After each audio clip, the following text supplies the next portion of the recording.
Hi everyone, Meg here from IT Stamping and welcome to today's project. Today I'm going to show you how to make this adorable little greeting card that says thank you so very much. I love the gingham background paper, the sentiment, the flower, everything about this project. Now if you like this project, let me tell you, this is totally my style. So while you're here, take a moment, hit the subscribe button to my channel so you don't miss any more videos like this. All right, let's take a moment and review our supplies. We're going to start with our cardstock, and I have 2 pieces of Highland Heather that are both going to be 5 1/4 inches long by 3/4 of an inch tall. Then I have a piece of white cardstock that's going to be 5 1/4 by 2 inches. A piece of the Gingham Gala Designer Series paper from Stampin' Up that's going to be 4 inches by 5 1/4 inches. And then our card base is going to be Whisper White, and it's going to be 5 1/2 by 8 1/2, and I've scored it at 4 1/4. We're going to use 1 ink pad, just the Highland Heather, and then 2 stamp sets that go along with our project. So for our sentiment, I'm pulling that from the Butterfly Gala from Stampin' Up. This is from the Occasions catalog, and we're going to be using the thank you so very much sentiment. I love the sentiments on this one. They have a great mix of the serif alphabet along with the print and the cursive. So pretty. And of course it's got butterflies. And then for our wee little flower, I've pulled this from the Wonderful Romance from Stampin' Up's Occasions catalog as well. I like this little flower. Then we're going to add in a scalloped edge. So this comes from the heart framelets from the Stampin' Up catalog. In fact, let me show it to you, because when I ordered it, I didn't even know this was in there. You can't tell it's in there. So it's the Be Mine stitched framelets, and it's this long die right here. And from the pictures, you have no idea what it is, but it's adorable. It's probably one of my favorite dies out of the entire catalog. So it's got scalloped edge on one end along with some stitching, and then it's an edgelet, so it's just gonna cut that scalloped edge, not your other edge. And then I'm going to be using the Highland Heather purple ribbon. This is a celebration selection. You get 5 different colors that coordinates with all the gingham color DSP. And then I'm also going to be using my 10-second bow maker. All right, normally I would start with my stamping and then do our die cutting, but since there's nothing we need to die cut out after we stamp, I'm going to go ahead and do the big shot work first so we can get it on out of the way. I have my magnetic platform along with one of my Highland Heather strips. Just going to line this up. We're going to run it on through.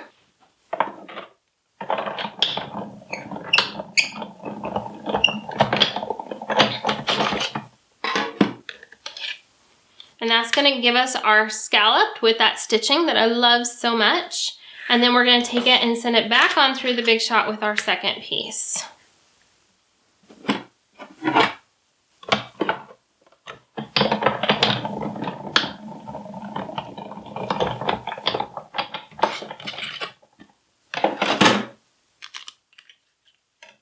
For our stamping, I'm going to start with my sentiment, and I want it to be in the middle from left to right, but a little bit higher than middle from top to bottom.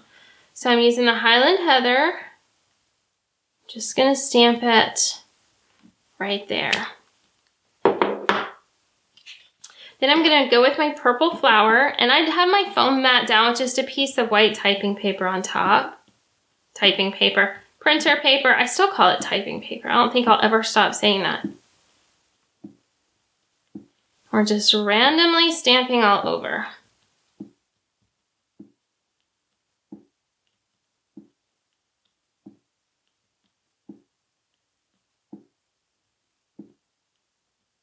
Ta-da! If you're being really an overachiever, you can color in all these flowers. I'm not going to. And just like that, we're ready to assemble. So I'm going to take our words, and on the back, I'm going to add adhesive at the top and the bottom. And this is going to be our adhesive for our scalloped edge. Just going to drop this in place and pick it up. I want to make sure that for this card that I have my stitches showing, but you might not want to. You can cover them up if you want.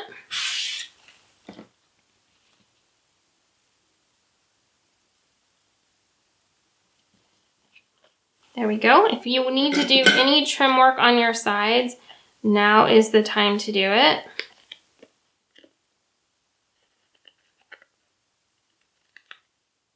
There we go. More adhesive.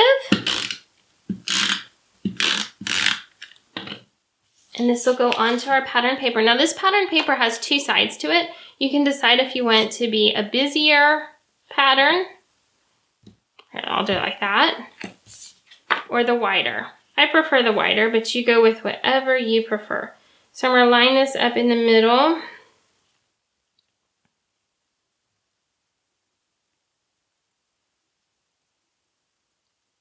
Love using my grid paper as a guide.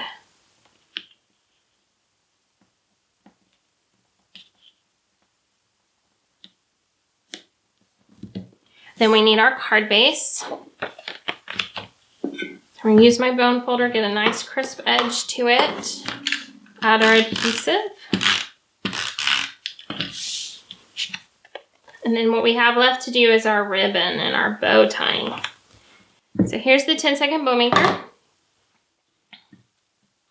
Just going to tie our bow. When you order the 10-second bow maker, it's going to come with instructional videos walking you through how to make all these cute little bows. All right, so we're going to get that nice and tight. Pull my tails down, pull my bow off. Ta-da! Look at that. Perfect. Every single time. And then we'll just trim our tails. Move this out of the way. Bring in a glue dot. Kiss it on there. And then add it to the middle of our card. And just like that, we are done, my friends. Look how adorable this card is. It's so simple. It didn't take long at all. And so there we have it, this adorable card. You saw how quick and easy it is to make this. Now, if you like this project and you like the way I taught the video, take 2 seconds and hit the subscribe button because I'll be posting new videos all throughout the year and I don't want you to miss a single one of them. Again, I'm Meg from I Teach Stamping. Thanks for watching and I'll see you in the next video. Have a great day.